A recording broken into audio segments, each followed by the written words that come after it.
take it off mute. Or maybe it should stay on mute with the noise in the.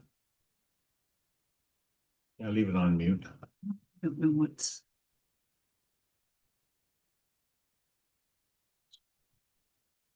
Oh, maybe.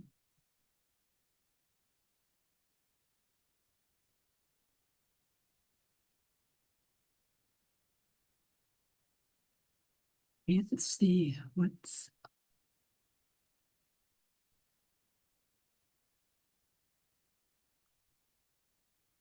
They're talking and I can't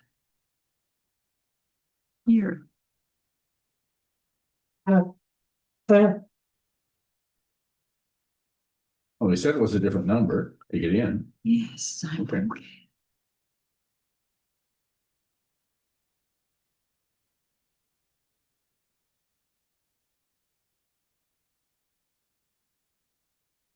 Maybe we're still just talking amongst ourselves because Megan's talking to Brendan. Excuse me.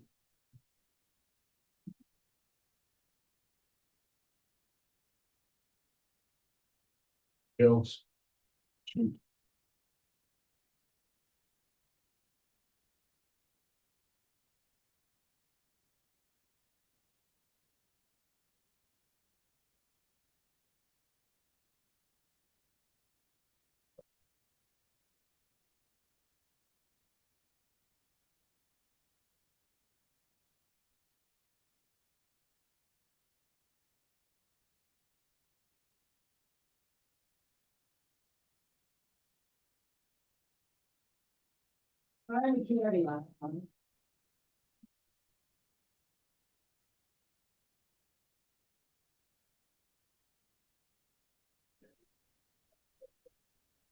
Call this meeting to order. It is great to see such interest in council meetings that we have a full gallery on a regular basis nowadays. I'd like to begin by acknowledging the Seaforth Lions, who generously waived the hall rental fee for the holiday social. They shared that this was their way of thanking our staff for everything they do for the community. Their support is truly appreciated, and it speaks to the strong relationship we continue to build within Huron East. That wasn't the Lions, that was the Seaforth Legion that donated the hall. I'm sorry, you are correct. No, you got it right, Megan. We would like to acknowledge that the land we stand upon today is the traditional territory of the Anishinaabe, the Haudenosaunee, and the neutral peoples. Can I get a mover and a seconder for confirmation of the agenda, please? Moved by Councillor Wilby, second by Councillor Deal, that the agenda for the regular meeting of council dated December 9th, 2025 be adopted as circulated. All those in favor? Motion carries. Is there any disclosure of pecuniary interest from any member of council this evening? Councillor Wilby? The closed session. Okay. 16.1, or sorry, 16.2. Okay, thank you very much for that. Can I get a mover and a seconder for moving the minutes of the previous meetings? Councillor Chartrand and Deputy Mayor, that the Council of the Municipality of Huron East approve the following council meeting minutes as circulated. The regular meeting of November 18th, 2025, of November 18th, 2025, and the special meeting of December 2nd, 2025. Any comments or questions on those minutes? All those in favor? Motion carries. There is a number of items on the consent agenda. Is there any item that anybody would like to have pulled and discussed at this time? Councillor Chartrand. Yeah, I would like to pull 6.15 and 6.16. It's got to do with proposed consolidation of the 36 conservations. Okay, can you instruct us on the action you're hoping to take? What I'm hoping to take is that we had a number of member municipalities from the Maitland Valley and ABCA request information to put resolutions together. Well, I would like Huron East to put a resolution together for support. And I have the resolution here, I can read it. That we're recommending. A little lengthy, but I'll read it quickly. This is a resolution. Whereas the Conservation Authorities Act of 1946 enables municipalities to establish local conservation authorities. And when municipalities choose to form such authorities, they assume the responsibility of governance and funding through appointment of a board of directors and the provisions of the annual levy to cover expenses. The Asable Bay Hill Conservation Authority was formed in 1946. And whereas local municipalities currently provide approximately 30% of the total ABC funding, while the province of Ontario only provides 1%. For every local dollar generated, ABCA brings in approximately $2.50 in additional funding. And whereas municipalities have governed their respective conservation authorities for decades, tailoring programs and services to local watersheds needs, maintaining accountable service standards, and ensuring fair and predictable costs for the ratepayers. And whereas being a local agency, ABCA is available for pre-consultation, promoting permit efficiencies. And in many instances, ABCA staff are successful in encouraging directing applicants away from hazard areas, avoiding the need for permits altogether. To date, in 2025, the average time to process all types of permits is just 9 days, similar to previous years. This is well inside the provincial standard of 30 days. And whereas conservation authorities collectively own and manage thousands of acres of land, many of these properties were entrusted to the ABCA for long-term protection, stewardship, and the public good, with the expectation that such lands would be cared for by local governed conservation authorities. And whereas Bill 68 proposes the creation of the Ontario Provincial Conservation Agency, a crown corporation that would assume governance responsibilities and consolidate Ontario's 36 conservation authorities into several, with municipal cost appointment yet to be determined. And whereas the province already possesses the authority to establish overreach legislation, regulations, and standards through the Conservation Authority Acts and the Ministry of Environment. And therefore, let it be resolved that the Council of Municipality of Huron calls for the Government of Ontario to maintain local, independent, municipally governed watershed-based conservation authorities to ensure strong local representation in decisions related to the municipal levies, community-focused service delivery, and the protection and management of thousands of acres of conservation lands. And further, that the municipality of Huron supports the provincial goals to be consistent with permit approval process, shared services, and digital modernization, imposing this new top-down agency structure without strong local accountability and governance risks creating unnecessary cost, red tape, and bureaucracy, therefore undermining efficiency and responsive to local community needs. And further, that the municipality of Huron is opposed to the proposed Huron Superior Region Conservation Authority boundary. And further, that the municipality of Huron supports the efforts to balance expertise, capacity, program delivery across the province, and requests that the province work collaboratively with municipalities and local conservation authorities to determine the most effective level strategic consolidation to achieve both the provincial and local objectives. And further, that a copy of this resolution be shipped to the Ontario Minister of Environment, Conservations and Parks, local MPs, municipalities throughout Ontario, Rural Ontario Municipal Association, area Indigenous communities, all municipalities, conservation authorities, and Conservation Ontario. Okay, two things. One, normally, a motion that long, I would have asked that it get included in the package, so everybody had time to review the entire thing. It's hard to absorb it when someone just reads it in front of you. Pardon? It is. It's said in the Oh, back. okay, sorry, I did not catch that then, Ray. I went through, but No, I didn't catch your letter. I contacted Okay. everybody to make sure. The one thing that I think it's necessary that we deal with it right away. One, we've got a very short window of when we're supposed to comment back to the province. December 22nd is the deadline. And the second one is that I suspect this will come up at the Roma conference as part of the discussions of the group forums. Do I have a seconder for the motion as it stands? Councilor Stanford, thank you. Any comments or questions on that motion for support? All those in favor? Motion carries. Thank you. So that dealt with both 15 and 16? Yes. Okay, Counselor Stepler, you had your hand up. No, I was- Same thing? Same thing. Okay. Is there any other item that somebody, Counselor Wilby?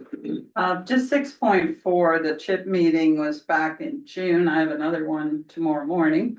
They have been working on all of us have been working on an ATV map, mostly Laura. Chairs the meeting, or she doesn't chair it, but she is the overseer. And the map has been printed and likely a copy will have been sent to our office here. I don't know if they can see me. No?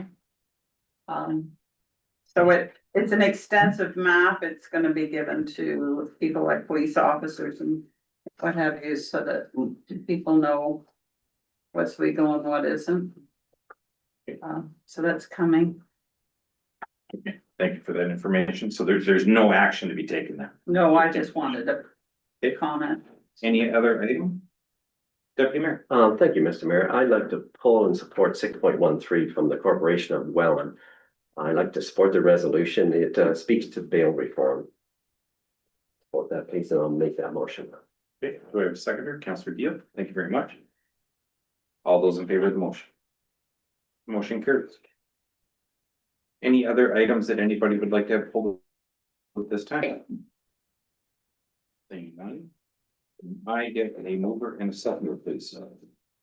Moved by Deputy Mayor, second by Counselor Deal, that the consent agenda items 6.1 to 6.16 be received for information and approved, and other items also dealt with.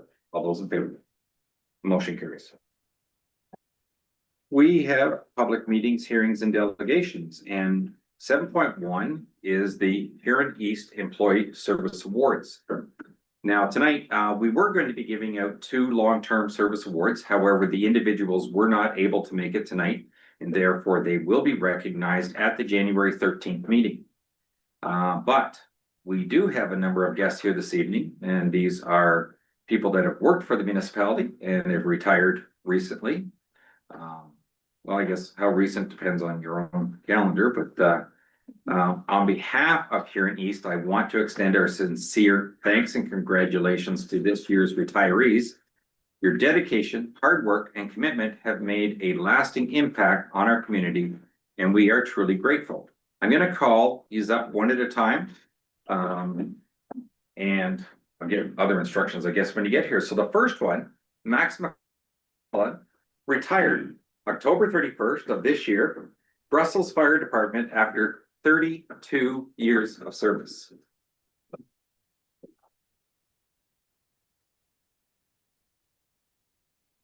It's breaking up. I can't get it. Max, come on over. This is yours. Congratulations and thank you no, I don't get to keep that. You don't get it. I was gonna say. Okay, same to you, but thank you very much for the service that you've given to the municipality. It is greatly appreciated, and thanks for sticking through the construction because nobody likes to be in charge when that goes on. Nope, and it's a great way to give back to the community and through my family and through my job, I was able to do it. Without that support, I wouldn't have been able to do it. So. You can't leave yet. Stacey, we'll take a picture of us here. Yes. And then we're gonna make you stand in the corner over here with your community. Oh, Yeah. I'm gonna bring over a little bit for. Okay. Just the screen's not in the back, that'd be All right. great. No. Yep. Great, thank you. Okay. And then you can stay over there. We'll do a group photo at the end as well. Our next recipient, Matt Shannon, retired October 7th of this year, Seaforth Fire Department, after 12 years of service.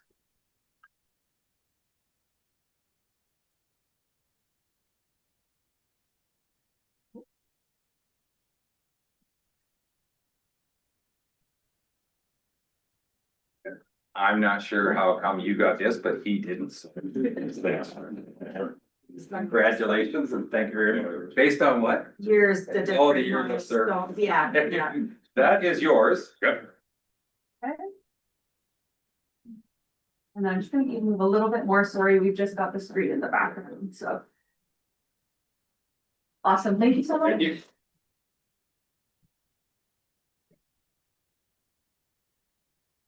Doug Ansted, retired June 2nd of 2025, Seaforth Fire Department after 40 years of service. I didn't see Doug walk in either.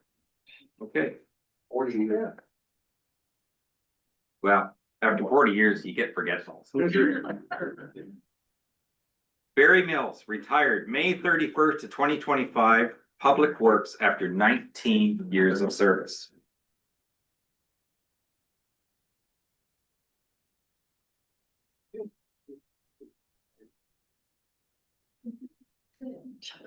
Barry, congratulations. I can say I'm a little disappointed. I expected when it was the end of May, you'd had me out golfing sometime this summer. You never once called. Well, I golfed all summer, but I got worse. When you're golfing, that's the time I want to play. Anyway, thank you very much. No, that's for here. Awesome.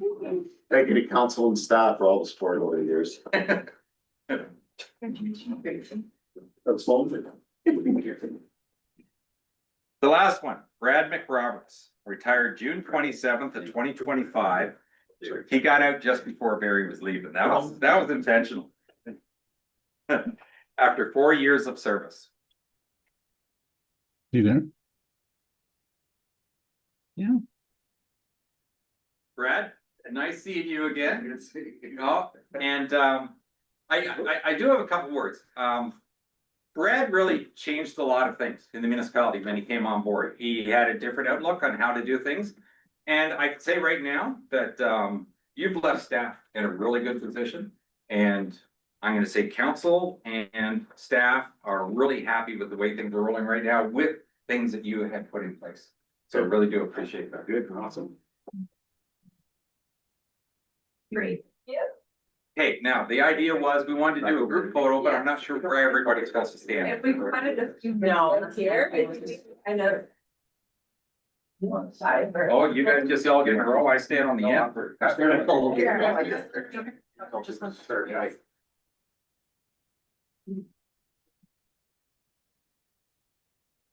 Right there with me.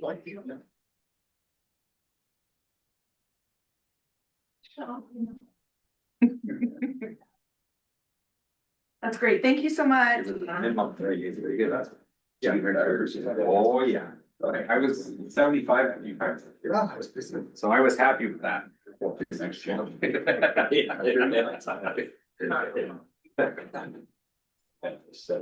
Sharing chairs. Sure, we're one of the years. Merry Christmas. Very much, yeah. Okay, I didn't read that. But again, just as a follow-up to the people that received the awards tonight, and even the long service members that were not able to attend, we do like to recognize our employees, both current and former. You're part of what made Huron East what it is. So thank you very much.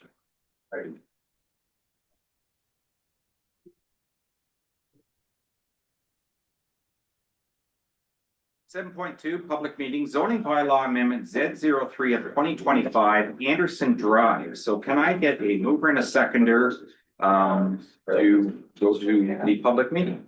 Councillor Deal, Councillor Morrison, that the council of the municipality of Huron East adjourn the regular meeting of council at 6:18 p.m. to go into public meeting to discuss the following: zoning bylaw amendments Z03 2025. All those in favor? Motion carries. And can I get a mover and a seconder for the agenda for the public meeting? Moved by Councillor Deal, second by Councillor Wilby. That the agenda for the public meeting dated December 9th of 2025 be adopted as circulated. All those in favor? And motion carries. Is there any declaration of pecuniary interest from any member of council for this portion of the meeting? Seeing none, now I turn this over to Shay. Welcome, Shay. So yes, this is the presentation for zoning bylaw amendment Z03 2025. The subject property is parts 34 and 37 and 22R 7237. So we're in the subdivision behind the arena in Brussels here. owner and applicant is David Schlump, and Monty Fritzma, professional lawyers there. Next slide, please. So just an aerial photo of the subject property here. So as I mentioned, we're at the subdivision behind the arena in Brussels. And the subject property is outlined in blue there, fronting on Anderson Drive in that subdivision. And next slide, please. So the zoning amendment here seeks to address the zoning on 2 lots that have merged or are supposed to be merged on title. Lots are designated residential.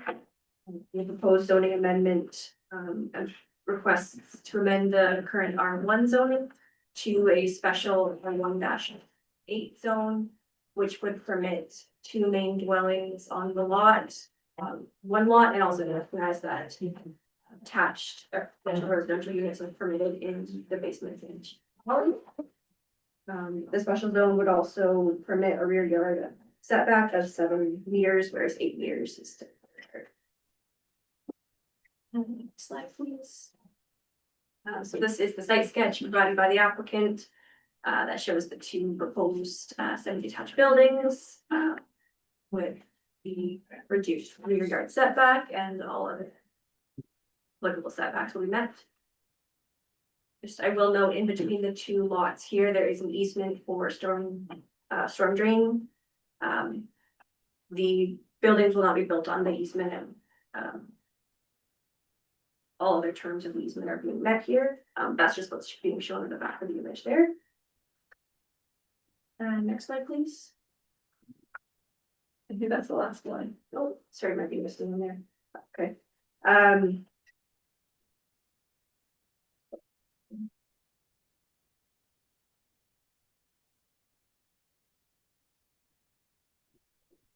Yeah, so pretty similar. I think we had a zoning amendment earlier in the year that you would have seen come through. So pretty much the same application as that. In this case, we've the applicants requested to push the rear yard back a little bit so as to provide a bit more space in the front yards for additional parking space. As there's been noted concerns with trying to fit additional vehicles on the size of lots here. As I mentioned, otherwise all zoning conditions will be met. And the application meets the intent of the official plan, Huron County official plan, previous official plan, and the provincial planning statement. As such, the application is being recommended for approval. There wasn't any concerns or comments raised by agency staff or public on this application. I'm here for any questions on that. Okay, thank you, Shay. Are there any questions or comments from members of council at this time?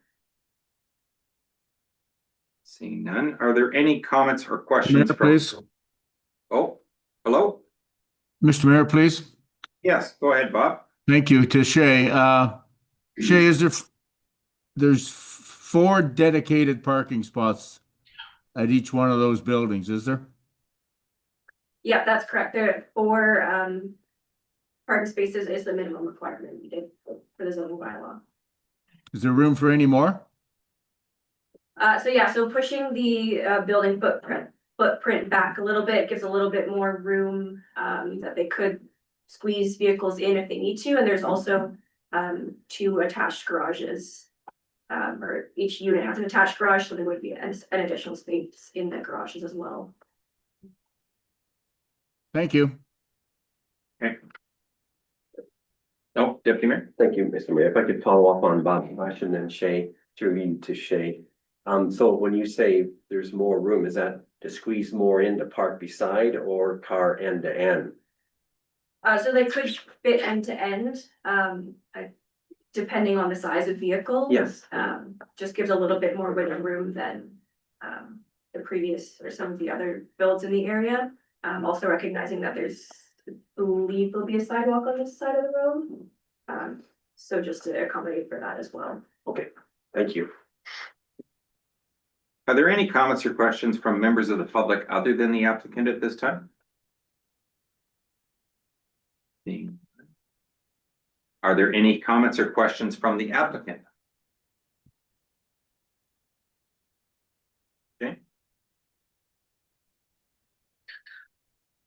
Then having completed that portion, Can I get a mover and a seconder that the public meeting for zoning bylaw amendment be closed at 6:24 PM? Mr. Counselor Mayor, could I have Dalton. another question, please, Mr. Mayor? Go ahead, Counselor Thank Fisher.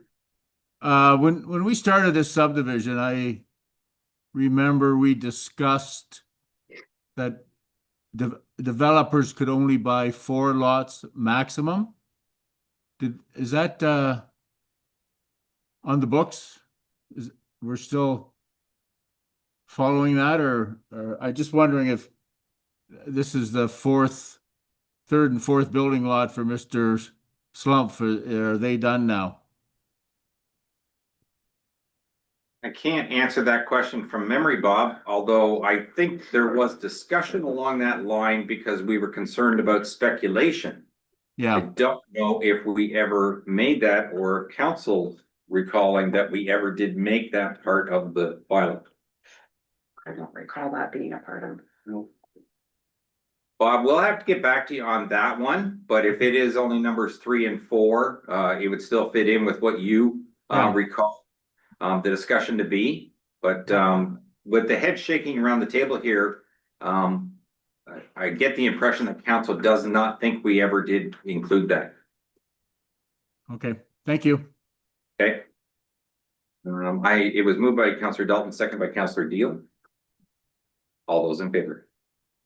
Motion carries. Okay, so right now, we're at 8.1, which is the recommendation for this rezoning. I'm gonna ask that council table this evening. The reason being is that the rezoning is something that is required by the person that wants to do the purchase, but the purchase hasn't happened. And if we go through the whole rezoning process and then it doesn't happen, we've already had the public meeting. We've already addressed all those issues. If in fact there is a sale at the very next meeting of council, we can actually go ahead with the motion to cover all the rules. But if we go ahead and change the zoning and then the sale doesn't go through, or we sell it to somebody else, it just may be extra paperwork or somebody may have to do stuff all over again. So by tabling it until a time that the sale actually happens would probably be prudent. And if council agrees with that, can I get a mover and a seconder to table it at this time? So Councillor Chartrand, Councillor McGrath, any comments or questions on the tabling? And since you are supposed to, my understanding is put a timeline on a tabling, my wording would be until the time of sale, which seems to be pretty straightforward. All those in favor? Motion carries.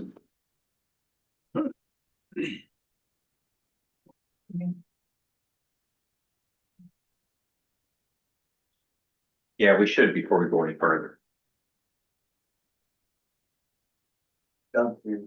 Yes.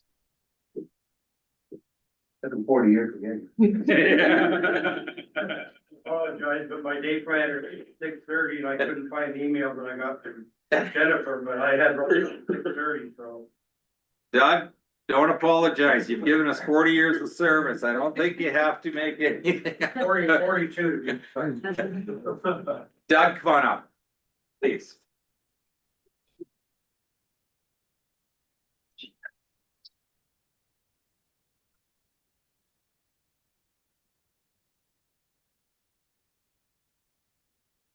Doug, on behalf of the municipality, I want to say thank you very much. In 42 years of service, that's quite a milestone. It's more than I'm going to give anybody. So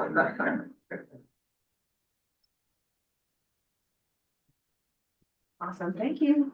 thank you very much.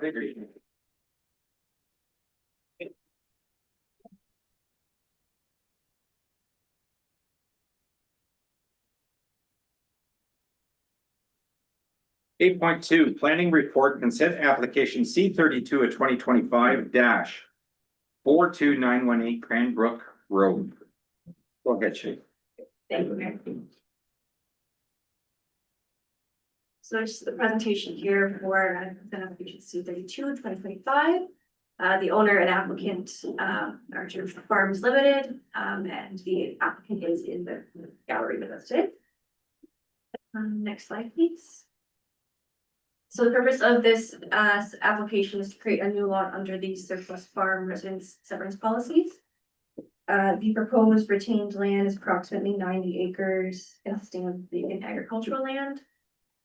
And the proposed severed land is approximately 10 acres, consisting of a house and 4 storage shed slash shops. Next slide, please. So I've got an aerial photo of the subject property here with the severed parcel outlined in orange and the retained parcel outlined in blue. So the property is just southeast of Brussels on Cranbrook Road. The Maitland River cuts through the southeast and northeast corners of the property. And the property is zoned general agriculture and natural environment and designated natural environment and agriculture. So the proposed severed parcel contains an existing residence and 4 sheds that are currently used for storage. I will just note that 2 of the sheds have been built since the photo was taken, so I've marked 2 towards the rear of the property in green on the right-hand image there. And next slide, please. A little bit of a closer image of the proposed severed parcel and the existing buildings from Google. Here you can see the 2 more recently built sheds, kind of with the black shadows towards the back and the west side of the property there. And next slide, please. So just a couple photos of the subject property. So here we're looking south towards Cranbrook Road of the existing residence on the severed parcel. And next slide. And then just a little bit more zoomed out, again, looking towards the existing house and the laneway towards the road here. And next slide. And then a couple pictures of the accessory building on the severed. So the left-hand image is looking southeast towards the shed, which is adjacent to the river. And then on the right, we're looking northwest towards one of the more recently built shed slash shop on property. And next slide. And then here we're looking north from the existing laneway towards the other 2 accessory buildings on the property. Next slide. See a bit better here. So the left is the large long shed you see on the aerial image there. And then the right image is kind of an open shed, is the other more recently built shed. So commercial. And next slide, please. So as far as comments go, no comments were received from members of the public on this application. Hearing staff have no objections to the application, but noted a few comments that can be addressed as conditions. So the first one related to septic systems on the site. There's records of a couple existing septic systems, and the building department just wants confirmation that any septic systems not used for the residents are decommissioned, or properly decommissioned. So there's a condition recommended to address that. And then Public Works noted that any new entrance for the retained farmland should serve both the field and any buildings that might be on the retained, which I'll get more into later. Maitland Valley Conservation Authority, part of the severed parcel is within the hazard associated with the river there. They noted no concerns from a natural hazard perspective. The lot has safe access onto the road, and there is an alternative building on both sides of the floodplain should something happen to the existing house. And then lastly, Huron County Federation of Agriculture submitted some comments and concerns with the size of the proposed severed parcel, noting that it's in excess of the minimum size needed for the residents as outlined in the PPS and county official plan. So they requested that the parcel size be reduced, as well as suggesting that the retained land be addressed for 911 purposes, and that the severed or the retained farmland being rezoned to acknowledge the residential use of the subplot. Next slide, please. So getting into the review, the application meets several of the criteria outlined in the county and Huron East official plans to qualify for surplus severance. So the residence is surplus to the owners who own several other farm parcels in the area. Farm parcels that contain a house. the residence is habitable and at least 15 years old. The application, however, as submitted, does not meet the requirement of minimizing the severed parcel size to be the minimum size needed to support the residence. So the PPS, county, and community special plans all provide the same policy direction on that. That the area should be minimized to reduce the land severed so as not to reduce the amount of agricultural land and reducing the impact for surrounding agricultural areas.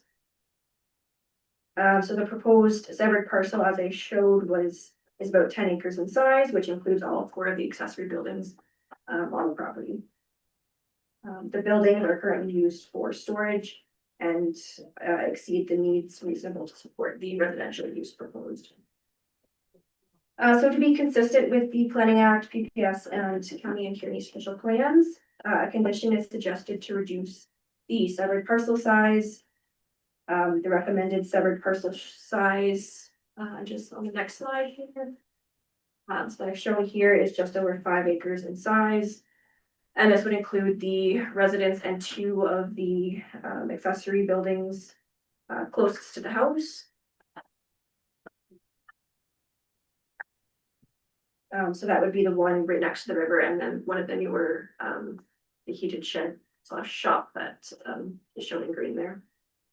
The other 2 accessory buildings in this case could remain on the retained lands and be used for equipment storage, farm implements, etc. The suggested parcel size provides some flexibility for storage, accessory to the residential use, while also maintaining a reduced parcel size. In this scenario, access to the retained buildings would need to be considered. Either through a new farm entrance and lane on farmland, or this could be addressed through an easement over the severed parcel with the existing laneway to access the shop and shed on the rear there. So I've just noted here, you can't really see it in that image there, but there's a red dash down that kind of follows the north curve of the severed parcel size there, which could be an appropriate location for a new lane and entrance if needed, if this is the desired option, and that would result in minimal crotch area needed for the new lane. And I will also note that there is an underground hydro service to the large building in the back, which could also be addressed through either a new service or an easement over the existing service in the severed parcel, if hydro is desired to continue to serve that building at the rear there. Next slide, please. So I've just included the recommended conditions here. And a few that I'll point out. So condition 10 is recommended to reduce the severed parcel size to 2.1 hectares, or the 5 acres shown on the previous slide. And then condition 11 would be the condition to address a new entrance for hydro or an easement to be an option as well. And then there's also a condition for any unused septic systems to be decommissioned, municipal addressing, and the automatic rezoning with all surplus severances. And next slide, please. So although the application doesn't meet the requirements for surplus farm severance as submitted, the application will comply with the suggested conditions outlined previously. So it is recommended that application C32/2025 be recommended for approval to the county with the suggested conditions as previously outlined. Do you have any questions on that? Any questions of council? I can give you a couple comments right off the bat. Normally, I would agree with Federation of Agriculture to try and minimize lot size. But because of the odd nature of it, and it's never been a desire to leave buildings on the farmland parcel because they may not be of any value to the farmer that's just farming the feed. And for that person to then have to put in an extra laneway that isn't there, which is going to use up a little bit more farmland, and possibly have to reroute an existing hydro service, it seems like we're spending an awful lot of money and not protecting any farmland at all. So for that reason, I would say, my personal opinion is I would pull, condition number 10 from it, and I'm fine with the rest of it. It'd be council's decision, but, Councilor McGrath. I agree, judging by the photo we've seen with the original 10 acres.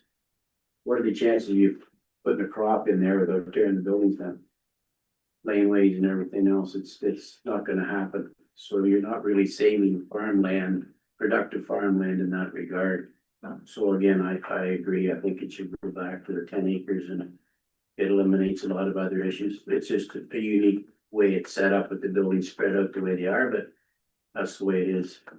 Deputy Mayor. Thank you, Mr. Mayor. I would agree with the 10-acre severance. I do recognize the letter from the Huron County Federation of Agriculture. That being said, I did struggle with this decision. I like to make decisions around keeping as much farmland, just that, farmland. In this case here, I'm gonna go against the planner's recommendation and go for the 10 acres. I believe the applicant's suggestion is best, if all the buildings, the 10-acre severance were to be allowed, as in one parcel. It keeps more farmland farming. Probably at least 2, maybe 3 acres would be required to make a decent laneway for use by this farmer. If hydro is required, where does that going to come from? And would hydro poles would be necessary, or would an easement be required to get hydro to them outbuildings? I don't like requiring an applicant to drive across somebody else's property to access outbuildings at the back either. By the look of the buildings, I wonder if the applicant would have limited use of these because they do tend to use larger equipment. So in the end, if we force the 5-acre severance, we would force an applicant to take 2 or 3 acres of prime farmland out of production just to build a laneway. And if they want hydro access as well, and if they don't use the buildings and they're stuck with them, the buildings are way at the back of the property. Will they get vandalized or just plain run down without being used? So I'm in favor of the 10-acre severance. Any other comments or questions of council?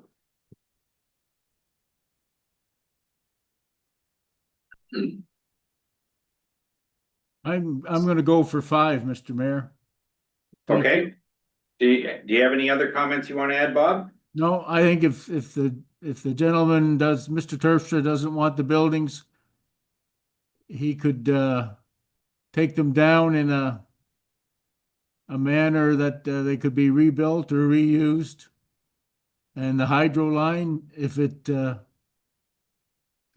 make a deal with part of the excuse me, part of the sale of the 5 acres would be that the hydro line stays in and they put a meter on it or something that's amenable to both parties. Thank you. I do need a motion as direction from council. Does anybody wish to make a motion at this time? I have a question. So is this a motion for 5 acres or 10 acres? That's up to the person making the motion. Councilor McGrath. Motion that, or you mean a 10-acre parcel severance? Okay, so that would follow the planner's recommendations, but remove recommendation number 10. Correct.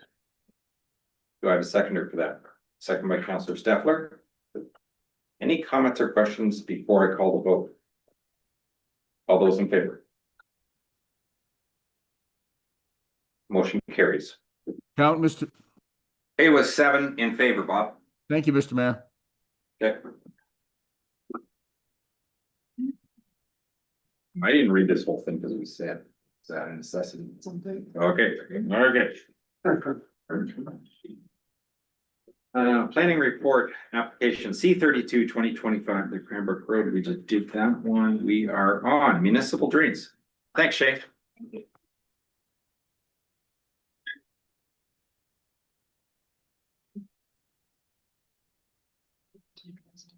Okay. Trevor, I do believe you have a presentation for us.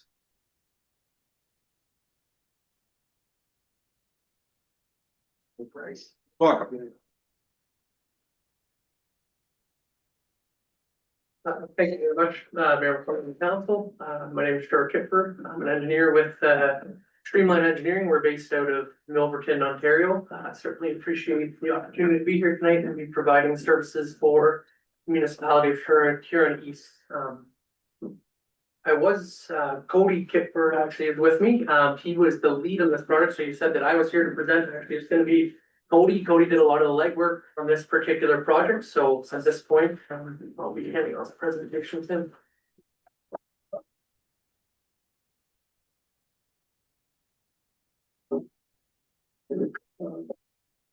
We were appointed this past May to provide an improvement to the resource B, D, and E drains to address drain outlet issues as well as flowouts throughout the course of the drain. And if you could please go to the next slide of the presentation, and yeah, you can see reference that. The project is located southeast of Menastra, near the intersection of Morrison Line and Sanctuary Line. An initial site meeting and survey for the project was completed on June 24th. Following the on-site meeting, survey, design, cost estimates, assessments were completed. We presented this info to the involved property owners at the information meeting that was held here on September 16th. Please go to the next slide. Based on our investigations, meetings, and follow-up discussions with many of the affected property owners, the final proposed design includes the improvement of about approximately 551 meters of channel work, improvement of culvert crossings on Morrison Line, Sanctuary Line, and the field crossing on Lot 30, Concession 3 HRS. 662 meters of municipal tile drain, ranging from 14-inch to 30-inch, 3 concrete structures, construction of an engineered berm, and other miscellaneous work. Next slide, please. Total project cost estimated at $359,000. The project costs are divided as follows. Approximately $261,700 to privately owned lands, approximately $97,300 to municipal lands, and we're anticipating approximately $87,100 in a MAFA grant for this project. Thank you for your time. This is all that I have to present at this time. Thank you. Any questions from council on this? Councillor Chartrand? Will the municipality benefit from the MAFA grants? No. No. Just asking. That one's been asked 1,000 times. Deputy Mayor. Thank you very much. Through you two presenters, I see in there in the financial implications that the municipal drain must be deep and approximately 2.5 to 3 feet. It's that shallow, isn't it?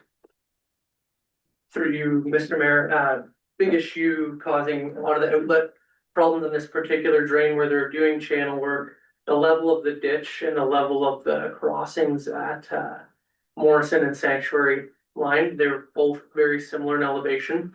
So it's quite a distance and quite a bit of deepening that need to be done to get outlet for the tile drain that's being proposed and to pull those culverts down as well.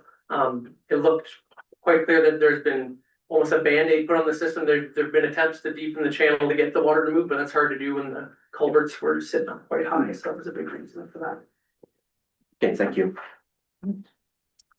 Can I get a mover and a seconder to receive the report?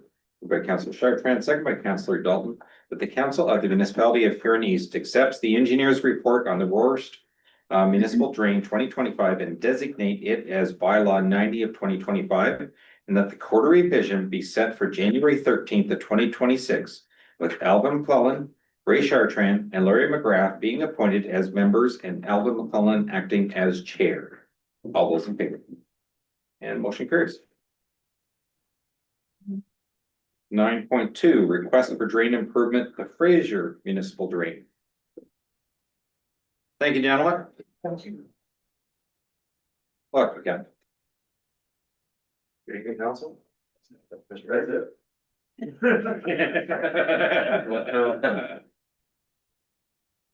Where are you fishing? Go ahead. Yeah, I'm here to just present a recommendation. We've had a request for relocation of a portion of the Fraser Municipal Drain. And the request has been to shift the drain adjacent to the road allowance, Livingston Line and Moncrief Road. To better get access to approximately 3 or 4 acres of farmland. This request falls under the minor improvement process, which is a new process that was introduced in 2021, I believe. And under that process, the requester is agreeing to pay all the costs towards the drain. There's no effects to any other landowners. And the stipulations for that is this is initiated by an individual property owner of a single property or owning 2 adjacent properties together. The owner is paying all the costs. Does not require access, and then it will not change any future maintenance requirements for us as a municipality. Change the drainage capacity or create any more erosion concerns. It's not a drain enclosure, and it does not take place with any wetlands. So the minor improvement process is a new process that's a little bit expedited from, or I should say it kind of accelerates the major improvement process with landowner engagements and things like that. So as for this recommendation, we'd like to appoint Headway Engineering as the applicant has requested that. The applicant is here today as well. Does council have any questions at this time? Deputy Mayor? Just a quick question through you to Ken. Ken, so with a project like this, will he be eligible for the 1/3 grant? Correct, yes. Will be. Okay, perfect. Thank you. Councillor Chartrand? We're not crossing any roads with this, right? No. Right. No, so it all has to take place within an individual property. Most of the projects like this would be either there an additional crossing to be installed on a drain for certain reasons, or situations like this, farm equipment's getting bigger, to pull in for this 3 acre spot. I assume the landowner's pretty much pulling off the road into the field and making a U-turn and coming back out with his equipment now. So as for shifting it adjacent to the road allowance, the drains adjacent to the Fraser drain are also running along the road allowance as well. So it would not be on the road allowance, it's still on private lands. It's better access for the landowner. Thank you. Any other questions at this time? Can I get a mover and a seconder for the motion that's printed in the agenda, please? Councillor Dalton and Councillor Wilby. That the municipality of Huron East, that the municipality of Huron East Council hereby receives the request for improvements under section 78 minor improvement of the Drainage Act for the Fraser Municipal Drain, and further that council appoint Headway Engineering to facilitate the project. All those in favor? And motion carries. Thanks, Kev. Thank you. Reports and recommendations of municipal officers, and I'll go to 10.1, the annual accessibility plan. Was there any questions on it? Councillor Fisher, did you have any questions on the accessibility plan? I found it awful long, Mr. Mayor, to listen to all of it. And I surprised that there wasn't more structural, physical work done. It seemed like there was a lot of paper shuffling and that kind of thing. And then I also wondered, I don't know if clerk or CAO would know, that 2025 was an expiry date for many things in the AODA. I didn't know if there was any news releases or information on that as well. Thank you. I haven't seen any news releases come out, and I'm sure if any of the information affecting Huron East or Huron County would be vetted through the accessibility working group. Any other comments or questions from members of council? Seeing none, can I get a mover and a seconder to accept the report? Moved by Councillor Newell, second by Councillor Deal.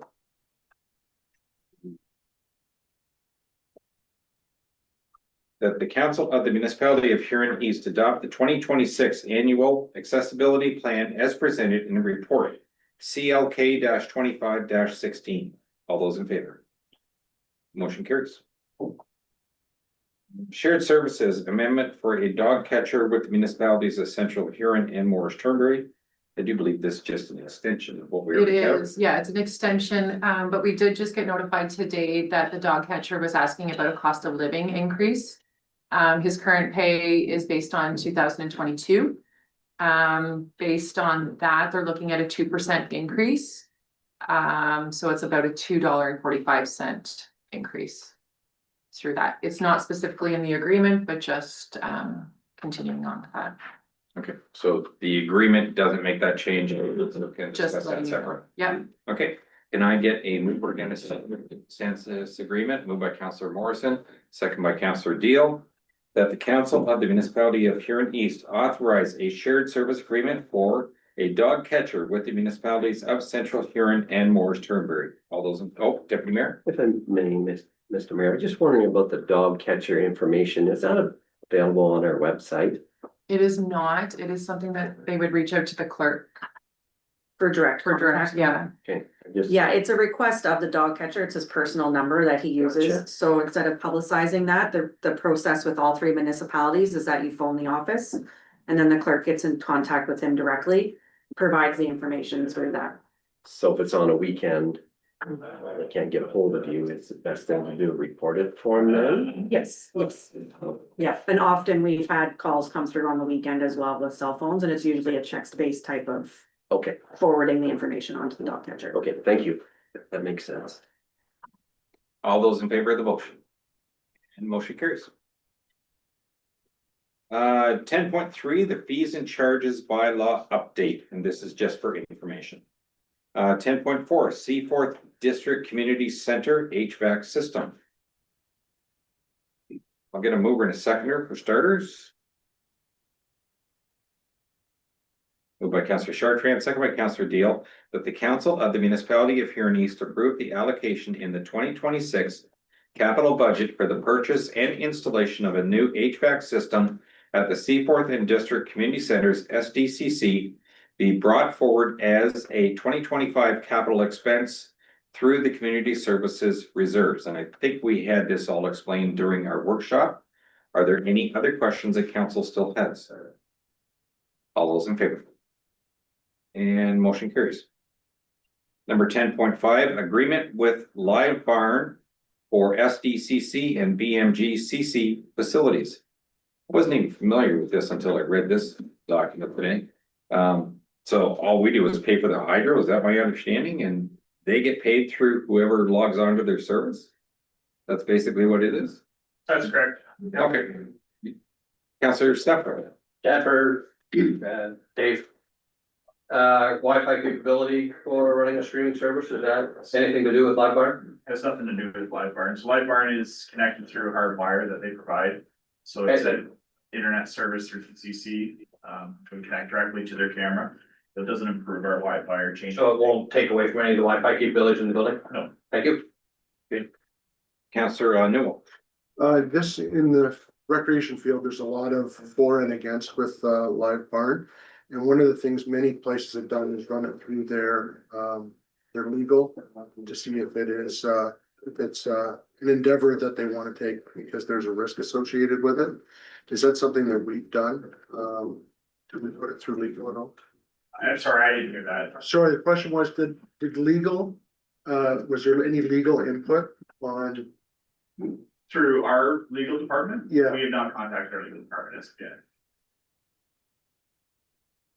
Deputy Mayor. Thank you, Mr. Mayor. Well, and much to what Councillor Newell was talking about, I think wasn't there an article in the paper back in the spring about in Kitchener, Waterloo area, about where the cameras weren't turned off or something? And there was a privacy thing, whatever was going on at the time, and I wondered if that's what you were talking about. Yeah, and I think a number of people that are in the field are wondering, what is legally, what are they getting themselves into with this? I'm a supporter of it. I think it's a good thing. I think it improves the recreation experience for users and family that can't get to a game to watch their kids play or whatever. So I support it, but I just wanted to say that there may want to have legal take a look at it, so. I can certainly understand the concerns if something else was going on. And you needed that not to be part of a streaming service. And since I said, until I read this today, I wasn't familiar with them at all, so I didn't understand how it worked. And when I read it today, I thought, oh, that's exactly what you just said. I could watch my grandkids play hockey Yeah. without having to Yeah. drive to the arena if I was willing to pay for the service. I don't have a problem if council would like to table it and ask legal to look at it. My only concern is if you end up with a $2,000 bill for council or for legal to look at it, is that something that we're wanting to do at this time? So sometimes it's better safe than sorry, but I guess I'm not familiar with the article that you're talking about, Deputy Mayor. Councilor McGrath? It says here, live barn maintains 5 million in general liability, 2 million in media coverage liability, and 2 million in cyber insurance. Councilor Stefan? Fall under that. Yeah, thank you. This is a very active service throughout the system, so I imagine all the other municipalities have, you know, they've already looked at this, I think, going to a legal service when there's probably, how many registrants are there now, Dave, approximately on Live Barn? And almost 1,000. Yeah, it's not like it's 5 and it's somebody's idea, it's pretty big. So I would say, you know, make a recommendation, go forward. Okay, I need a motion from council, moved by Councilor Stepler, second by Councilor Chartrand. Any other questions or concerns at this time? Question, if I may, Mr. Mayor, please. Go ahead, Councilor Fisher. Thank you. I guess it would go to clerk or Dave. I'm not sure which. When I was listening to the article, it's my understanding that they're going to put a sign up in the arena so that people will know they're being filmed, so there'll be no cause for concern there of public kickback or the legal aspect. And then are they also going to have a spot on our website that says they're in our buildings? Did I hear that on the article as well? So there is a sign that advertises what Live Barn is in the facility. There is also a sign that promotes what it can do for the customer. As far as the social media or website usage, we can choose to go down that route to promote Live Barn as well. That we are a Live Barn facility and that is available for the public to purchase. And did I hear, Mr. Marion, that it's 20% return? That's based off of any membership that's sold using codes from either BMG or SDCC. Yes. So is that, have you talked to other municipalities? Is that It's not a huge moneymaker, to be Thank you. perfectly honest. that's Yep. where I was going. Is it gonna cover the hydro and the et cetera? Yeah, that's correct. Yeah. And even covering the cost of hydro from the municipal standpoint, I'm not concerned about that when we're technically offering more service to the ratepayers to watch what's going on in our facilities.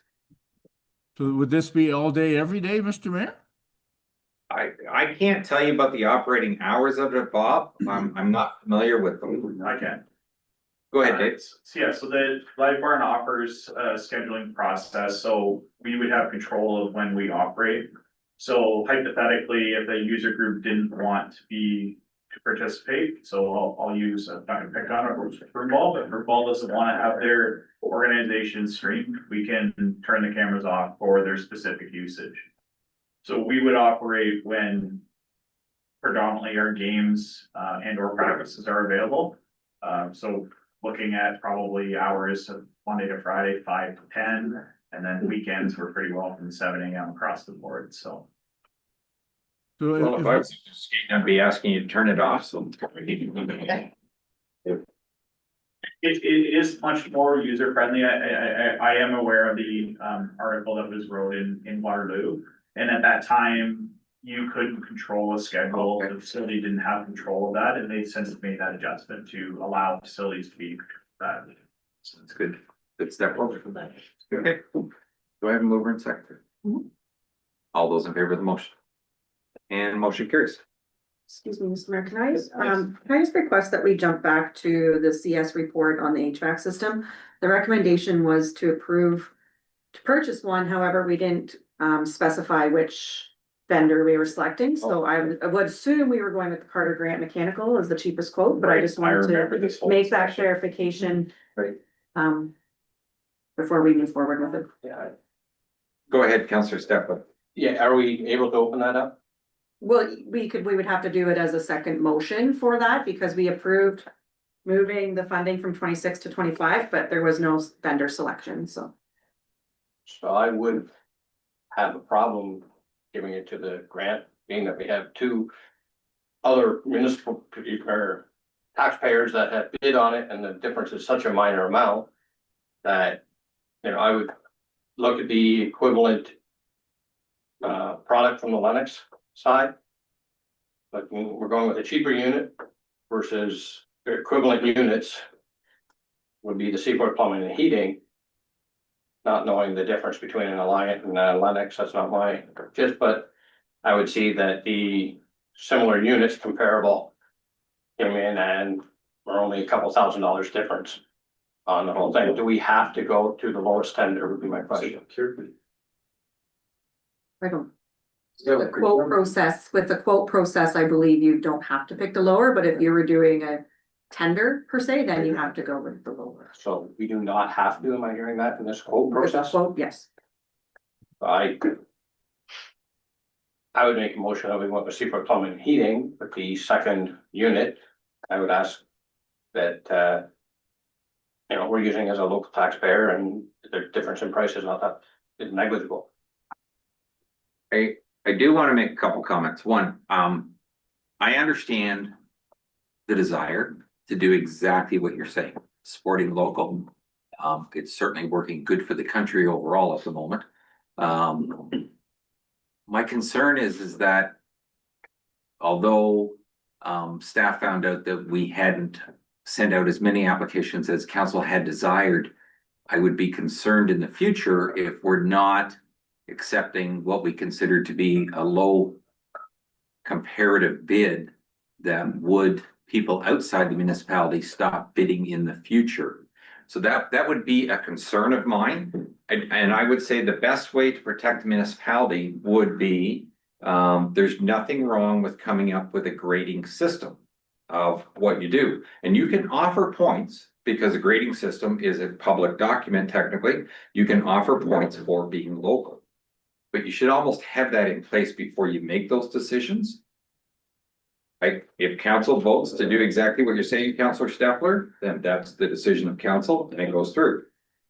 But that, in my opinion, would be the more appropriate way to handle it going forward to protect the municipality as not showing favoritism and basically getting people to refuse to spend the time bidding on us to begin with. Councillor Chartrand. Yeah, you should do something similar to that, is it? And part of the grading system was if I hired John's company in the past and he'd done a good job, a good cleanup after, no problems, stay longer, to guarantee warranty, that type of stuff, you could grade that. And you'd be more likely to go with a company that you had a good experience with than one that you had never used before. But, Councillor Newell. I think we just have to follow the procurement bylaw. Whatever it says, with regards to quotes, because quotes are one thing. Scoring system is another thing. Is it a request for tender? Is it a request for proposal? I'm not sure. Denise is just quickly clarifying what the policy actually says. I think your procurement is send it over tender. We don't have to go close. We're not on tender, right? We're on a We quote, did not so we go don't for a have to go tender. close. I look at this, that JD Holman quoted the exact same model as Carter Grant for $1,000 cheaper. I can't, I have no expertise to say what the difference in the Lennox models are for capability and capacity, that's not my turn. Or need, was when we went out to quote, was the specifications, I think Councilor McGrath said we have this, can we meet this as a spec, and I don't know if we did. Again, I would love to make a motion that we would, go local on this for sure. I will get back to you before we do a motion. I'm gonna go to Dave first to see if he has any comments on this. Sure, yeah, so just a comparison, so the price A from Carter Grant. So the R410A refrigerant is a refrigerant that they're phasing out. So both units that in question that you're talking about, the one from Seaforth Plumbing and Heating, they both have that similar refrigerant in it. So if we were to choose that model, it is something that is, we'll say, aging technology. You can retrofit it. I don't know what that cost is. It didn't indicate that when they talked to us about it, but it is something to be discussed as well. So Thank you. Appreciate that. Okay. That's helpful. Councillor Deal. Thank you, Mr. Mayor. My question would be, Carter Grant has this system in stock, does Seaforth Plumbing? Like if it's time sensitive here is what we've been told, do we have time to wait for Seaforth Plumbing to get this unit, or is it available right away? That I actually can't answer. And I don't know either. Councillor Chartrand? So to you, Dave, so the R4R10A is gonna be going out, you said. That's correct. So price number B from him is R454. That's the newer version. That's correct. So what is C4 plumbing? They only gave us the one option. Yes, and that is the R410A. The Freon, that's gonna be thing of the past. They're phasing it out as it's considered to be a high impact of global warming. But they, like I said, they can be retrofitted to meet the newer standard, yeah. So that'll be an added cost to retrofit later on. I would assume so, yes. Councillor McGrath. 410A is being phased out, but it'll be around for years. R22 is phased out 15 years ago when you still get R22. It's just it becomes a little more costly. The refrigerant becomes like a jug of 410A is $80. Our jug of R22 is $480. So that's where the difference comes in. You could make up the difference pretty quick, couldn't you? You can make a few refills. Yeah, so that's why a lot of stuff gets switched out when they go from 22 to 410, and why people are not repaired in that regard. I'm not sure, but Seaforth Plumbing also deals with Armstrong, and this Allied Air could be a division of Armstrong, which is a division of Lennox. So it might could just be a different name, could be the same unit with a different name on it. I don't know. I can't say that for sure. But I think we lose a little bit of credibility. I mean, it's nice to keep local, but we lose a little bit of credibility for people who do come and quote to us. And I mean, it's not a lot of different, but $4,000, right? Like that. Three, yeah, so we do lose a little bit of credibility if people are coming along and pricing something, And it's not, but I would say you go with your lowest price here. The only concern I have with the lower price here is where are they from and what's their, if you have to have them come up and do a service or a repair on the unit. If you're paying a mileage charge from wherever till whenever they get back, I mean, but there's a few things to consider. Councillor Chartrand.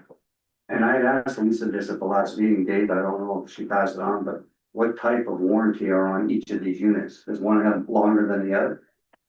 Company to company? No, that's not the case. As far as an actual year, I don't have that information in front of me, but they don't have like there's no extended warranty in any of the equipment that we purchased, no. So it'd just be 1 year? Possibly, yes. So you don't know for sure? I don't know that for sure. Councillor Stefler, you have a motion. I'm gonna make a motion that we go with the new technology and go JD Homa Mechanical at 42,500, comparing it to Carter Grant Mechanical at 44,540. Do I have a seconder for that motion? Councillor Deal. I will call the motion as it was requested. All those in favor? Opposed? Motion's defeated. Do I have another motion? I just wonder if we can, Go ahead. through you, could we get an update from Denise? Like, I know we're putting her on the spot here as far as what our procurement says. Can we hear from her? Sure. Should have asked that before we had the last vote. Go ahead, Denise, if you have the info. You have the right to reject the lowest bid with a quote. Does it say why, or it just says we just have the right? The municipality shall have the right to reject the lowest or any bid in its absolute discretion. Pretty clear. Well, and sometimes it's smart to leave it worded that way so you don't have to defend something. Councillor Dean. Would it be relevant to get some more information to narrow these down a little bit? I guess the only don't know. question is, I knew that we had concerns about lifespan. Mhm. If we don't do it tonight, it's not until next year that we look at it again. That's my only comment. But again, it's still council's decision at this point, if you want to roll the dice.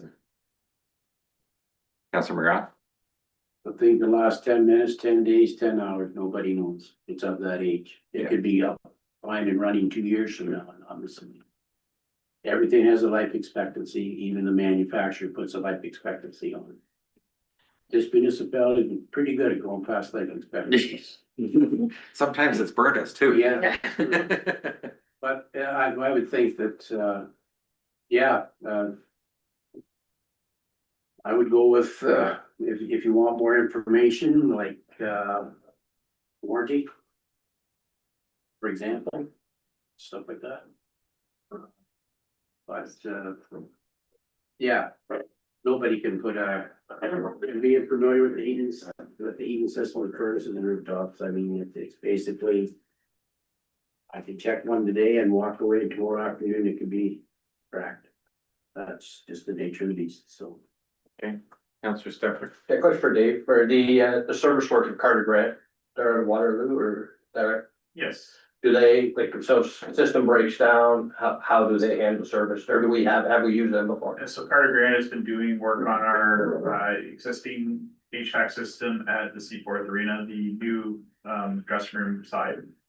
So they've done the repair, the retrofit to that machine to keep it operational. They also did the service work at BMG when we were struggling with trying to get that system actually fired up and running.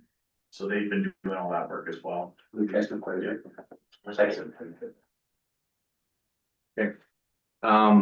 Councillor Deal asked a question about whether we wanted to get more information or whether we want to make a motion. I just need direction from council.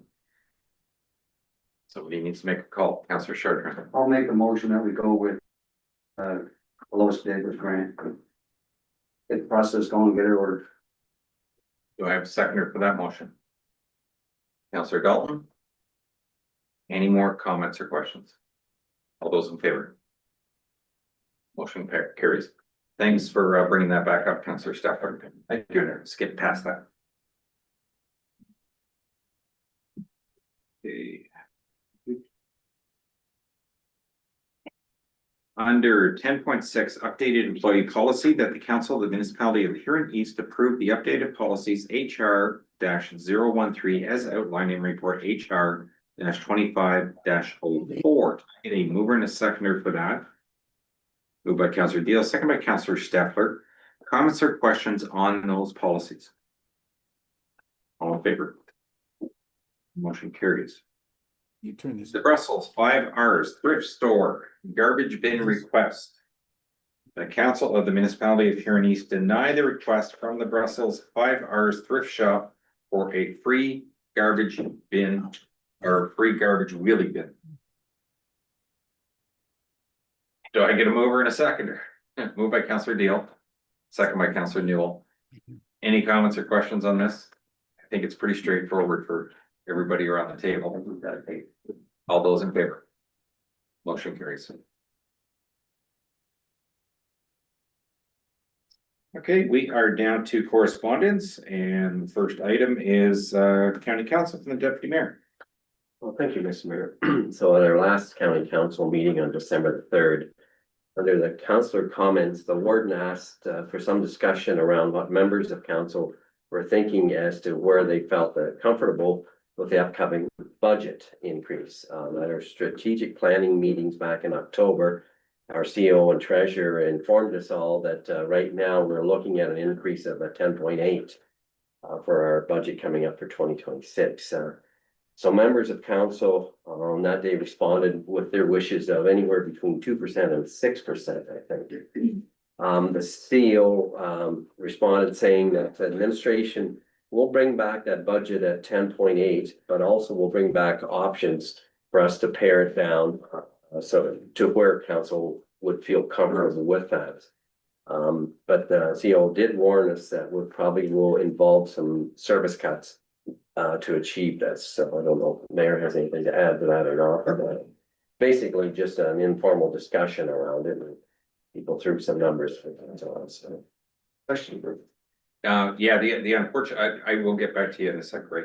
The unfortunate part is, I didn't, I wasn't there for the meetings that, deputy mayor is talking about. I was away in Vancouver at the time for the day and a half that they had their working sessions.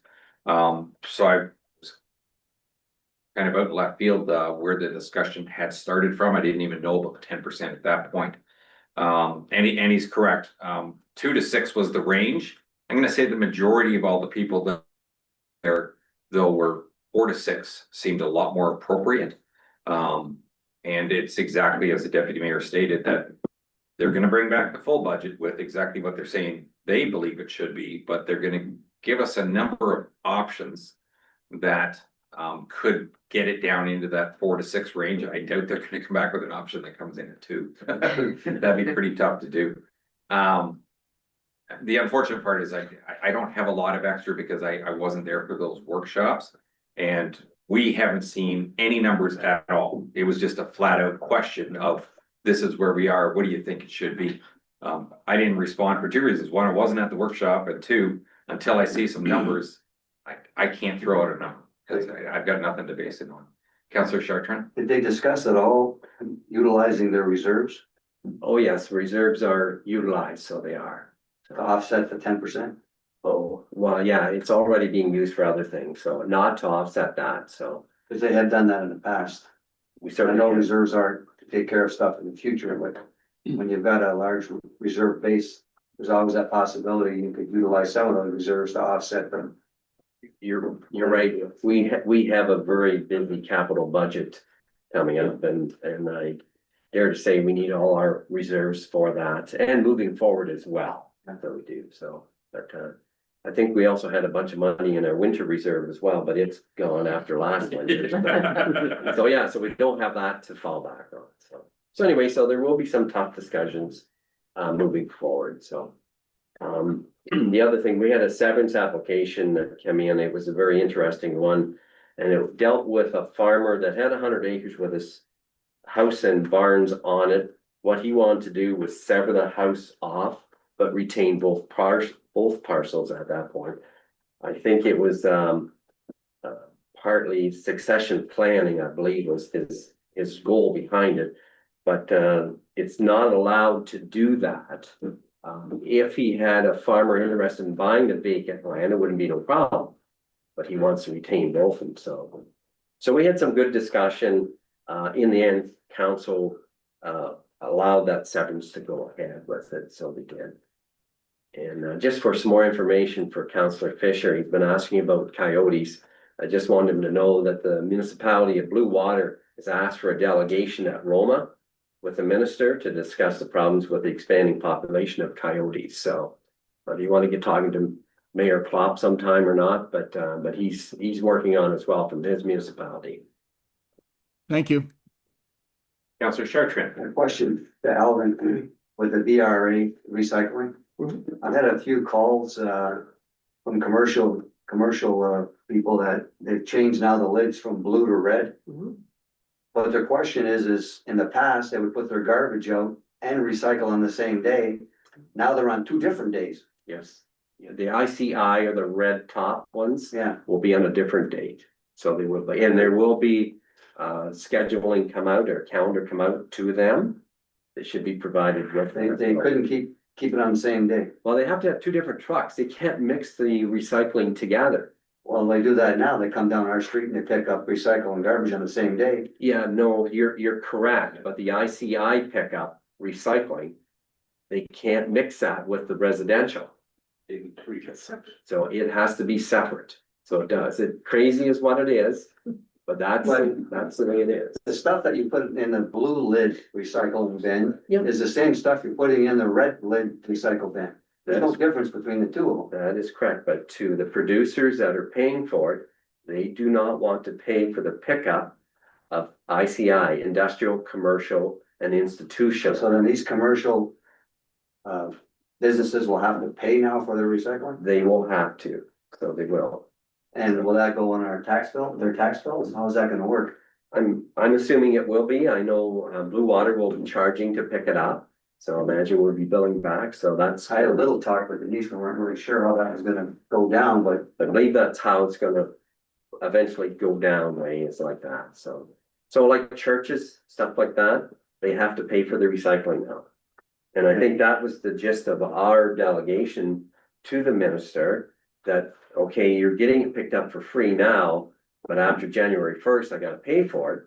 So Well, guess what? January- I'm gonna toss it in the garbage and January just get rid of it. January 1st is just around the corner. Exactly. And how do you get that information out to everybody through social media or tax bill that's already gone out for this one? So I think anybody with a red lid, I think they were getting that information, right? I think they should have got it with them. Yeah, Like but what they don't know is, and I don't think municipality know, I guess, how would they be in charge for that?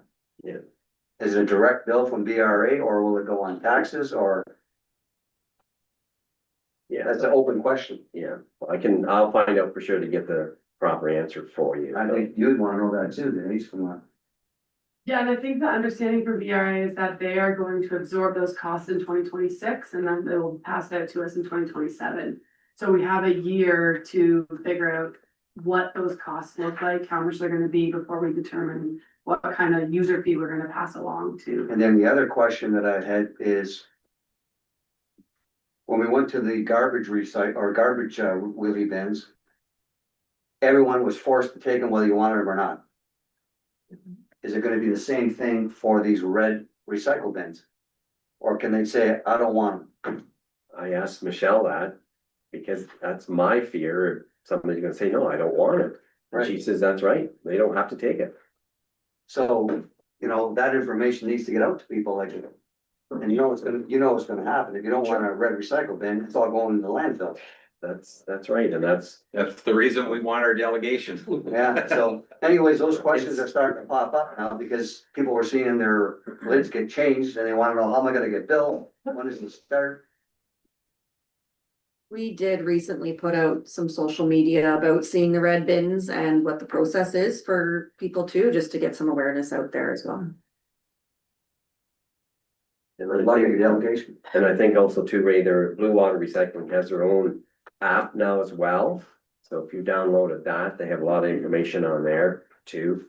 They had an app before, it was called Recycle Coach, I think. But now it's changed over to just Blue Water itself. And they have a lot of that information on there, so. The scheduling and calendars, what's eligible to go in the garbage, et cetera. So to your knowledge, then, if somebody wanted to refuse a red lidded bin, they could. I don't wanna say it, but I think you know what the answer is. Not paying for it right now, anyway. Well, not for 20 years, per year anyways. Yeah. We don't want to encourage that. No, not at all. That's why we wanna talk to the minister and say, look, at this is a problem, because it's all gonna end up on our landfills. And that fills them up quicker. Okay. Yeah, I just wanna make you aware that a lot of questions are coming out. And there are questions that I think the common answer though is this isn't something driven by us, this is something driven to the.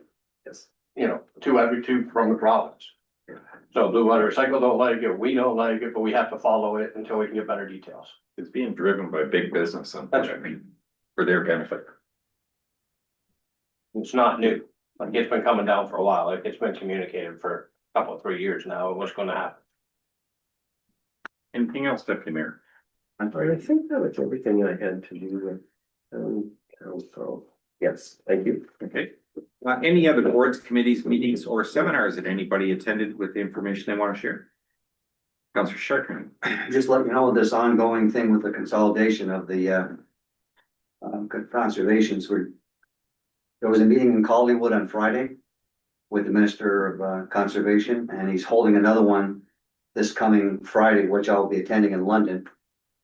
Feedback I got from the one in Collingwood, they seem to be a little open to some of our suggestions, but we'll see how that goes. But all of the conservations are coming together with a common resolution. The common theme, and the big theme through all of it is local governance. That's the theme. Yeah. So I'll be attending the one in London on Friday. But I'll bring back more information later on. Thank you for that. Are there any requests by members at this point? Deputy Mayor? Thank you, Mr. Mayor. Bob Fisher has mentioned a couple times about whether or not we should be getting into the childcare business. With the county giving out monies to South Huron and North Huron. Now I read in this paper here that Howick Township has applied to the county for $2 million for infrastructure funding under the Canada-wide Early Learning and Childcare. The county has been allowed 264 new childcare spaces, which must be created by the end of 2026. I'm wondering if council would agree to have a report from the CEO or something into this, whether or not it would be feasible for Huron East. We have property where we maybe could build something like this. If I can share something, because I'm not sure which staff member, or maybe it was just the CAO that I had this conversation sometime in the last month or two. So we actually have room for more kids at the Banastra Daycare Service. But the problem we run into is we can't get the staff to do the job. And it's the staff that we're subsidizing. So even if they get a grant, which I'd be shocked if the county said, we're gonna give you $2 million to go ahead and build the facility. The bottom line is, it's still the municipality paying for the service after the fact, because the money that we get both from the county, from the province, and from the users of the service doesn't cover the cost of the service. So am I correct on this? We have more space if we had more instructors. Is that correct? We have enough room to have more kids. I believe we could have more room in some classes. It's all based on our ministry allocations, but yes, more ECEs would open up more classrooms. There's not a whole bunch of room for more, but there is some room for more in some of the classes, but not a whole lot. We're at capacity in terms of what we have for ratios, but we could probably expand ratios if there was more staffing. It's More kind of a staff, domino yeah. effect, yeah. So the building's not gonna cost us more money, but we're gonna have to subsidize the wages. That's what we run into. I'm sorry, where were you? No, I was just, I just said, well, I was thinking, and the CEO and I had a little discussion on the weekend as well, and like, what if we built something in the Brussels area? I mean, we've got, Cranbrook has some more houses coming on, Brussels does. It was just an idea, Mr. Mayor, that's all. And when I seen this article, it just piqued my interest a bit more, and Councillor Fisher has talked about it a number of times as well, so. We could certainly ask staff for report. If we were gonna do something in the Brussels area, my first comment would be, could we utilize some space at the new B&G? Because wow, wouldn't that help even for housing sales in the neighborhood just across the street?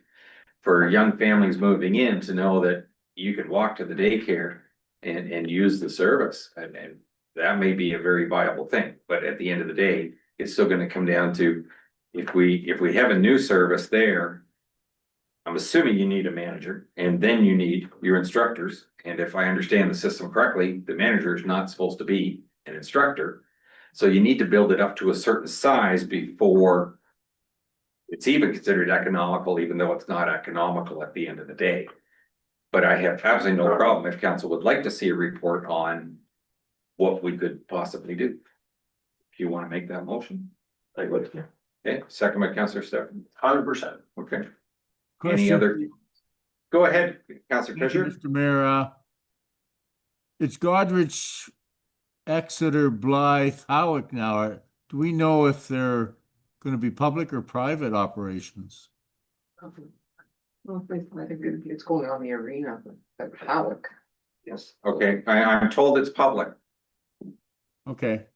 No, I'm all for this, Mr. Mayor. That's, just provides another service for our homeowners and job seekers, et cetera. And yeah, it's just a community builder.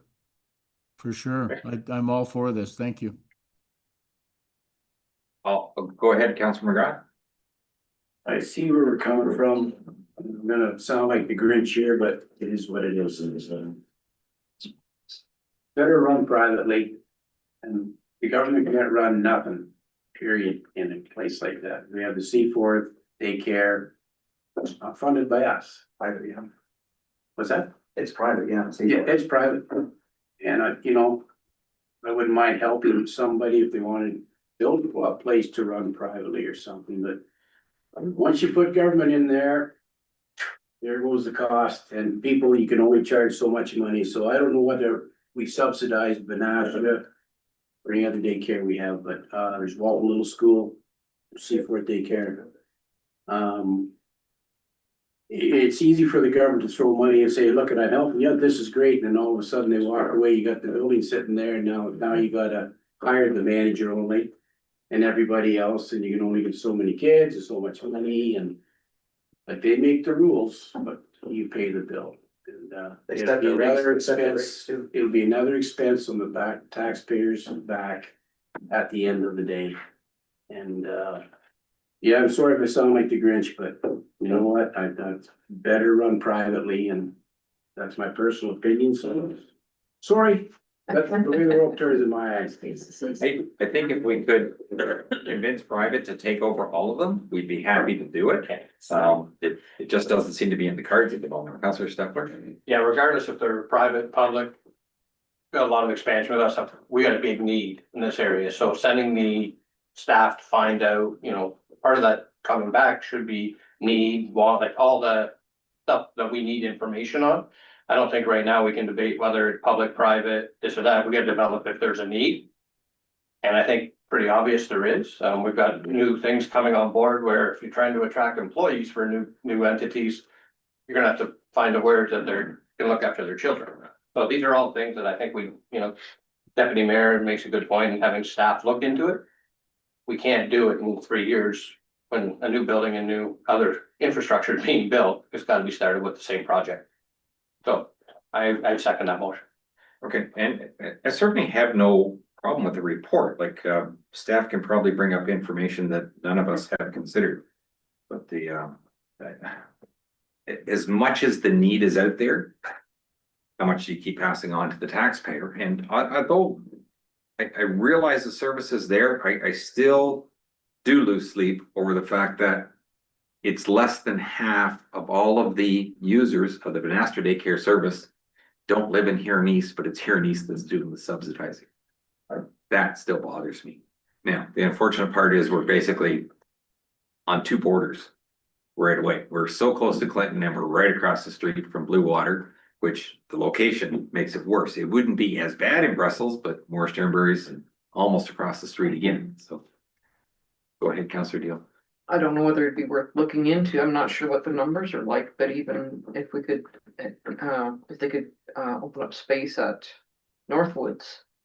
Like if they're, I know at one point there was classrooms not being used. Whether there'd be a way to, partner with the school board and use some of the extra room if there is any. So I think Lisa already had a discussion with the CAO from Maitland Valley, or from Avon Maitland. Okay. That was a Blue Water location. Like I don't believe it was a Huron East only location, it was bordering Blue Water, one of their schools. Oh, I thought we had talked about, when I We talked to did, him, yeah. I thought we had talked about the Seaport's location. When I believe when she did all her numbers about like a before and after program, it was with a school in Blue Water. Okay, well, wasn't familiar with that, which I'm not sure why they would have come to us with the school of Blue Water anyway. So what we had looked into was, and the province has given the school boards authority to do this. They want to encourage it. They'll supply the facility if we can man it and do before and after school programs. Now, before and after school programs, the problem is, let's say we could have a classroom up here. You've got staff that you bring in the morning, so parents can drop their kids off. They leave that classroom and they just go to the schoolrooms.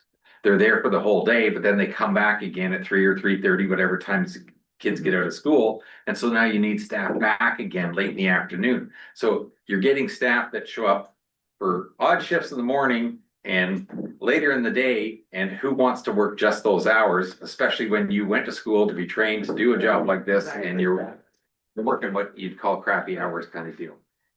So it had been looked at, I think, by a number of places. The concept sounds great when you get the facility for free, but the problem is, again, finding the people to actually run the program. And then I think I heard from Lisa that it wasn't feasible when they even started looking at the numbers, and I didn't even realize at that time it was Blue Water. But I heard they had looked at the numbers and it just didn't make any sense financially to do it when the building was even free. So, but let's ask staff to come back, give us a report and see what we find out. Any other comments or questions before I call the vote? All those in favor? Motion carries. Any requests by members at this time? Seeing none, any notices of motions? Any announcements? Okay, I'm going on to other business, and I do have one. In the future, we need to do something different with the Santa Claus parade. I wasn't there for Brussels this year, and I knew we had plans to be at the theater, and I wasn't worried about it because I always know how full it is on the float at Brussels. I haven't missed many years there, but when I've been there, I get shuffled around, either I'm on the float in the back of the truck or whatever. There's just so many people. When I showed up here now, it was not a good night. I'm going to say we had half the people on Main Street that we normally do because of the storm. And the storm even caused a delay in the parade starting.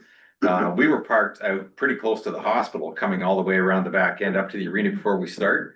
And I'm going to say we were at least a half hour, if not later than that, before we moved the first time. They were just having a hard time getting everything organized. But that's not where the problem came in. I showed up at the hall here. So the only people on the float, Helen, myself, and 4 grandkids. Nobody else was here, and that's fine. And I didn't expect anybody to come down from the north that night because of the weather conditions. So I wasn't worried about that.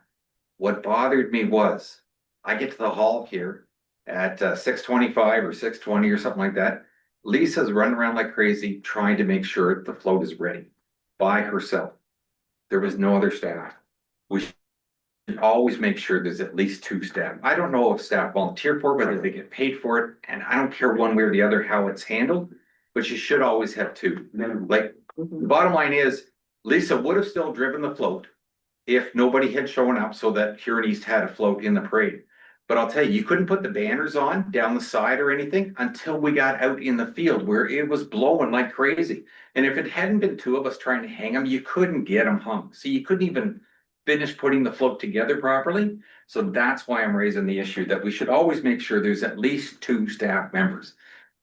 If council has the ability and the time to show up, that's great. There's no obligation. We put the float in as the municipality. But if staff are gonna show up, at least make sure there's 2 here so that they have some help if they're trying to put something together. That's my only request. So. Last year we put it together in that garage over on Oak Street. We put the banners on there. Okay, well. That's where we left from. We left from the Oak Street, yeah. Okay, well, we didn't put them on in the garage here, but we did try and put them on over we got them on, but we broke a few zip ties trying to hold them. Okay, we are down to bylaws. Can I get a mover and a seconder for the first bylaw? Councillor Deal and Deputy Mayor, that be it hereby resolved that bylaw 90 a bylaw to authorize shared service agreement, Central Huron and Morris Turnberry dog catcher be given first, second, third, and final reading, signed by the mayor and the clerk, and the seal of the corporation be fixed there too. All those in favor? Carried. Mover and a seconder for bylaw 91, Councillor Wilby and Councillor Deal. That be it hereby resolved that bylaw 91, a bylaw for the Rourst municipal drain, be given first, second, third, and final reading, signed by the mayor and the clerk, and the seal of the corporation be affixed thereto. All those in favor? Carried. Did I pronounce that right tonight? Rehorst. Rehorst? So. And it's just first and second readings, just a minor clarification. Reading faster than talking faster than reading. Okay, bylaw 92, mover and seconder. Deputy Mayor and Councillor Dalton, that be it hereby resolved that bylaw 92, a bylaw to authorize the submission of an application to Ontario Infrastructure and Lands Corporation be given first, second, third, and final readings and signed by the mayor and the clerk, and the seal of the corporation be affixed thereto. All those in favor? Motion carries. Mover and seconder for bylaw 93, Councillor Chartrain, Councillor Deal, that be it hereby resolved that bylaw 93, a bylaw to amend the zoning bylaw. Oh, hang on, is this the one? Yeah. This is the one that was deferred, so we don't do that one at all tonight. That's correct. Mover and a seconder for bylaw 94, still Councillor Chartrain and Councillor Deal. That be it hereby resolved that bylaw 94, a bylaw to establish the fees and charges be given first, second, third, and final readings, signed by the mayor and the clerk, and the seal of the corporation be affixed thereto. All those in favor? Motion carries.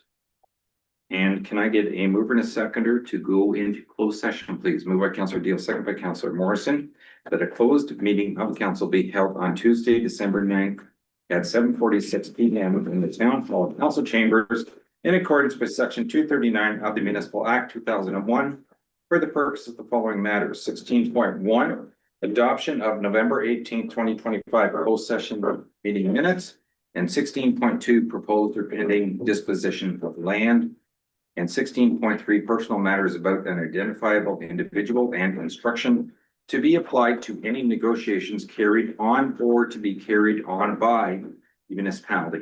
All those in favor? Motion carries. Denise, can I, and that CAO Jessica Rudy, Treasurer Denise Feeney, and Clerk Megan McCallum We're not live now, right? We're still. remain in closed session.